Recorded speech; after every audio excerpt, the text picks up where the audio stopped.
এই জাদুবিদ্যা সত্য, এবং এখনকার অনেক ভণ্ড যে কবিরাজগুলো বের হয়েছে, এরা জিনকে তাবে করে নিয়ে এই জিনদের মধ্য দিয়ে মানুষের মধ্যে জাদু ছড়িয়ে দিয়েছে, এবং এর ফলশ্রুতিতে বহু পরিবার ধ্বংস হয়ে যাচ্ছে। এই জাদুবিদ্যা সত্য। আরও একটা জিনিস সত্য, নবী সাল্লাল্লাহু আলাইহি ওয়াসাল্লাম বলেছেন ইন্না আইনাল হক, চোখের নজর সত্য। নবী করিম সাল্লাল্লাহু আলাইহি ওয়াসাল্লাম বলেছেন চোখের বদনজর সত্য। এই যে আমরা বলি ফেসবুকে এত বেশি ছবি দিয়েন না ভাই, ছবি তুলেন না, ছবি তুলেন না, বারবার যে বলি নিষেধ করি, কারণ কি জানেন? একটাই কারণ, বিকজ চোখ লাগাটা সত্য। মানুষের চোখ লাগে, এই কথা শুনলে অনেক মজুমদাররা হাসবে না? কথা বুঝতে পারেন নাই? কিন্তু এটা সত্য, কারণ নবী করিম সাল্লাল্লাহু আলাইহি ওয়াসাল্লাম যা বলেছেন সাদাকাল্লাহু ওয়া সাদাকা রাসূলুহুল কারীম, নবী যা বলেছেন, আল্লাহ যা বলেছেন চিরায়ত সত্য, এর বাইরে কোনো সত্য আছে? আচ্ছা দেখেন, আমি বললাম যে জাদুবিদ্যা সত্য। এই জাদুবিদ্যার চর্চা মানুষ করে, এখনও করে, এবং এই জাদু দিয়ে মানুষের ক্ষতি করার জন্য জিনের প্রয়োজন হয়, দুষ্ট জিন। এই জিনগুলোকে মানুষ তাবে করে মানুষের ক্ষতি করার চেষ্টা করে। দেখবেন এখন গ্রামে গঞ্জে শহরে সব জায়গায় ছড়িয়ে পড়েছে না? দেখবেন, খুব সতর্ক থাকবেন। আমি পরে সলিউশন বলছি আপনাদেরকে। আরেকটা বলেছি, নবী সাল্লাল্লাহু আলাইহি ওয়াসাল্লাম বলেছেন চোখের বদনজর এমন সত্য যে একটা উটকে এই রান্নার ডেকচির মধ্যে ঢুকাই ফেলতে পারে। একটা উট খুব সুন্দর, ভালো, আপনি দেখছেন মাশাআল্লাহ বলেন নাই, নজর লেগেছে, উটটা মারা গেছে দেন, তারপর তাকে জবাই করে খেয়ে ফেলতে হয়েছে। একজন সাহাবী গোসল করছিলেন, গোসল, এটা হাদিসে সহিহ, এই আলেম ওলামা যারা আছেন তারা জানেন যে এই হাদিসে সহিহ।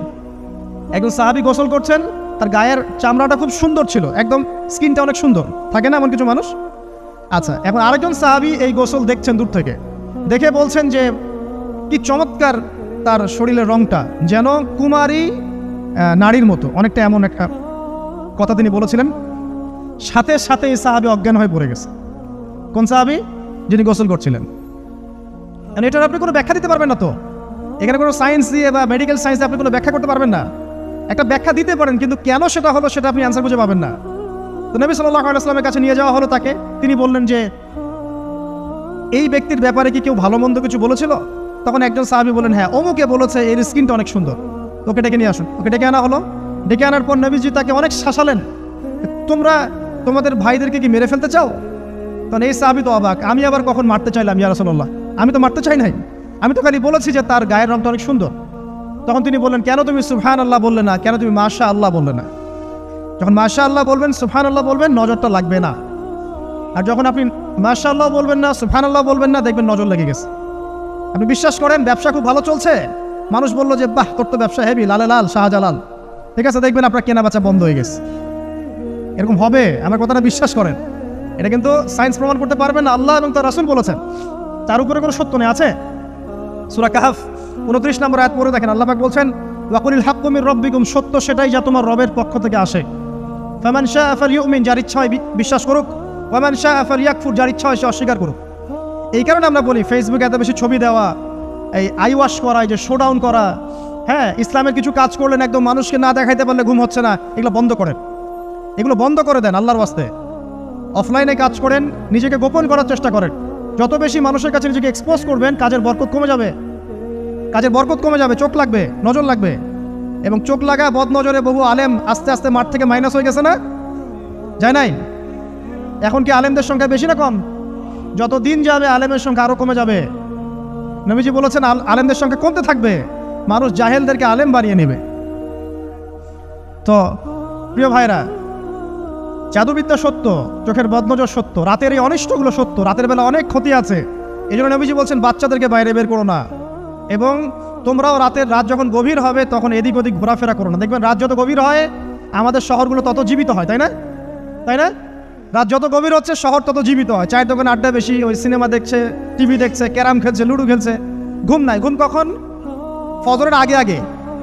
ফজরের নামাজ কিন্তু নাই, ফজরের ঠিক আগে আগে আবার ওই যে জোহরের নামাজের সঙ্গে উঠতেছে। এখন আমাকে বলেন এরকম জেনারেশনকে দিয়ে কি আসলে ইসলামের কোনো খেদমত হবে? আচ্ছা, নবীজি রাতের বেলা আর্লি ঘুমাতেন, আল্লাহ পাক আমাদের সবাইকে তাড়াতাড়ি ঘুমানোর তৌফিক দান করুন। হ্যাঁ, আপনি ইলম চর্চা করলে রাত জেগে থাকতে পারেন, আপনি যদি জ্ঞান চর্চা করেন রাত জাগতে পারেন, আপনি কোনো গবেষণা করছেন, নামাজ পড়ছেন বা কোরআন হিফজ করছেন, আপনি রাতের আর্লি উঠবেন, এটা আলাদা বিষয়। কিন্তু কমনভাবে আমাদের এই যে ফেসবুক, ইউটিউবিং ইত্যাদিতে আমরা লিপ্ত থাকি, সারা রাতটা কাটাই আড্ডাবাজি করে, এগুলো বন্ধ করতে হবে। এগুলো বন্ধ না করলে ফিজিক্যালি আমরা মানে সুস্বাস্থ্যের অধিকারী হতে পারবো না। সারা দিনটা আমাদের একটা কি বলবো অলসতার ভাবে যাবে, এবং দিনের বেলা কাজগুলো ব্যাহত হবে। এতে করে আমাদের উম্মার এই পুরো বড় যে তরুণ প্রজন্ম আছে এদেরকে আপনি সম্পদে পরিণত করতে পারবেন না। তাই এই সিস্টেমটা চেঞ্জ করা দরকার। নবীজি রাতের বেলা এই সূরা বাকারার শেষে 3টা আয়াত তেলাওয়াত করতেন। আমরা করবো ইনশাআল্লাহ। আরেকটা আমল বলে দেই, নবী করিম সাল্লাল্লাহু আলাইহি ওয়াসাল্লাম রাতের বেলা সূরা মুলক তেলাওয়াত করতেন। কোন সূরা এটা? কোন সূরা? তাবারাকাল্লাযী বিয়াদিহিল মুলক। কয়টা আয়াত আছে? 30টা আয়াত আছে। নবীজি বলেছেন সাল্লাল্লাহু আলাইহি ওয়াসাল্লাম যে এই সূরা আপনাকে কবরের আযাব থেকে বাঁচাবে ইনশাআল্লাহ। কবরের আযাব থেকে তো ভাই বাঁচা খুব সহজ নাকি? আমাদের মধ্যে এমন কেউ নাই, শোনেন, আমাদের মধ্যে এমন কেউ নাই, আলেম জালেম মুফতি মুহাদ্দিস রাজনৈতিক নেতা পলিটিশিয়ান বিরোধী দল জাতি তারপরে যে সরকার দল যে আছে না কেন, কবরের শাস্তি ফেস করবেন এমন একটা মানুষ নাই, কেউ নাই পৃথিবীতে। এই যে আপনি দেখছেন ওই যে কি ইসরায়েলের প্রধানমন্ত্রী, ওই রাশিয়ার প্রধানমন্ত্রী, ওই চায়নার সভ্যতা, পশ্চিমা সভ্যতা, এমন কেউ নাই পৃথিবীতে এখন যাকে কবরের শাস্তি ভোগ করতে হবে না। আছে?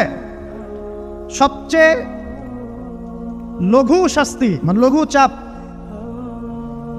এটা বলতে গেলে আসলে আমি ভাষা হারাই ফেলি, তারপরে বলছি আল্লাহ পাক আমাদের সবাইকে হেফাজত করুন, আমিন। একজন সাহাবীর নাম সাদ বিন মুয়াজ। কি নাম? নবী করিম সাল্লাল্লাহু আলাইহি ওয়াসাল্লামের সাথে একদম ডান হাত হয়ে যুদ্ধ করেছেন দীর্ঘদিন। বদর তিনি বীর সেনা, উহুদের বীর সেনা, ঠিক আছে। খন্দকের যুদ্ধেও বীর বিক্রমে যুদ্ধ করেছেন। তিনি আনসার সাহাবী, একদম মদিনার নেতা সাহাবী। সব সাহাবী কিন্তু একরকম নন, কেউ ছিলেন নেতৃস্থানীয় সাহাবী, তিনি ছিলেন একজন নেতৃস্থানীয় সাহাবী, ঠিক আছে। সাদ বিন মুয়াজ নবী করিম সাল্লাল্লাহু আলাইহি ওয়াসাল্লাম এত ভালোবাসতেন তাকে, এত ভালোবাসতেন যে তাকে নিজের মনে করতেন, যে সাদ বিন মুয়াজ আনসাররা আমার নিজের। চারটাখানি কথা। এই সাহাবীর খন্দকের যুদ্ধে এই যে হাতের এই দিকে সম্ভবত হাতের এই রগের মধ্যে একটা তীর এসে লাগে এখানে, এবং তীরটা তিনি বের করতে গিয়ে রক্তটা ছিঁড়ে যায়। এরপর ফিনকি দিয়ে রক্ত বের হওয়া শুরু হয়।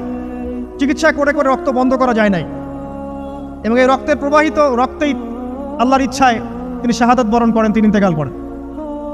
নবী করিম সাল্লাল্লাহু আলাইহি ওয়াসাল্লাম প্রচণ্ড ব্যথিত হন, মানে মনটা তার খুব নরম হয়ে যায় সাদ বিন মুয়াজ রাদিয়াল্লাহু আনহুর জন্য।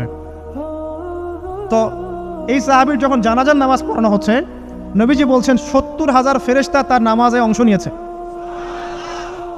আর এই সাহাবীকে যখন কবরে শোয়ানো হয়েছে, নবী করিম সাল্লাল্লাহু আলাইহি ওয়াসাল্লাম পরে জানিয়েছেন কবরের যে মৃদু চাপ, সাদ বিন মুয়াজ রাদিয়াল্লাহু আনহুর কবরেও সেই মৃদু চাপ দেওয়া হয়েছে। আমি কি বুঝাতে পারলাম ভাই? আমাদের কোনো দাম আছে এখনকার পলিটিশিয়ানদের কোনো দাম আছে? এখনকার সমাজ নেতার কোনো দাম আছে? এখনকার সুদখোরদের কোনো দাম আছে? এই ঘুষখোর দুর্নীতিবাজদের কোনো দাম আছে? আমরা যারা কাঠমোল্লা হয়ে আছি আমাদের কোনো দাম আছে? সাদ বিন মুয়াজ রাদিয়াল্লাহু আনহু যদি কবরের শাস্তি তাকে না ছাড়ে, প্রশ্নোত্তর পর্ব তাকে না ছাড়ে, আমরা পার পাবো? নবী করিম সাল্লাল্লাহু আলাইহি ওয়াসাল্লাম বলছেন সূরা মুলক তেলাওয়াত করো রাতের বেলা, ইনশাআল্লাহ সূরা মুলকের তেলাওয়াত কবরের আযাব থেকে তোমাকে বাঁচান।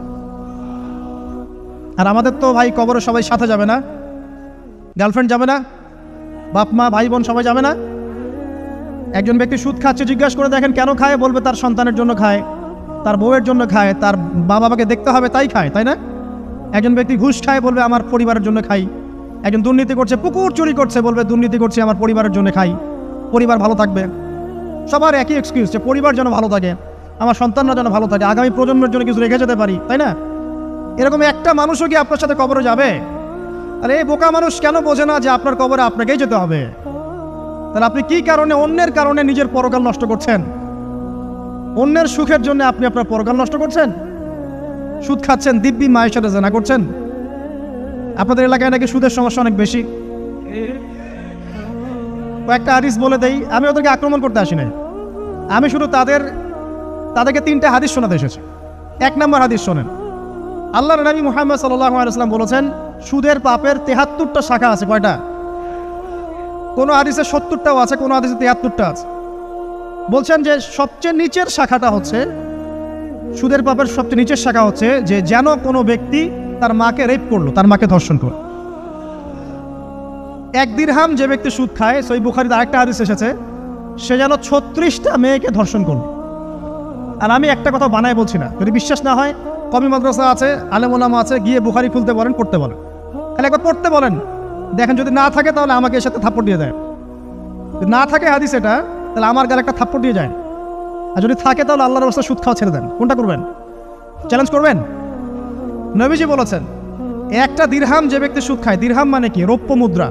এটা এখন দেখতে পারবেন না, জাদুঘরে আছে।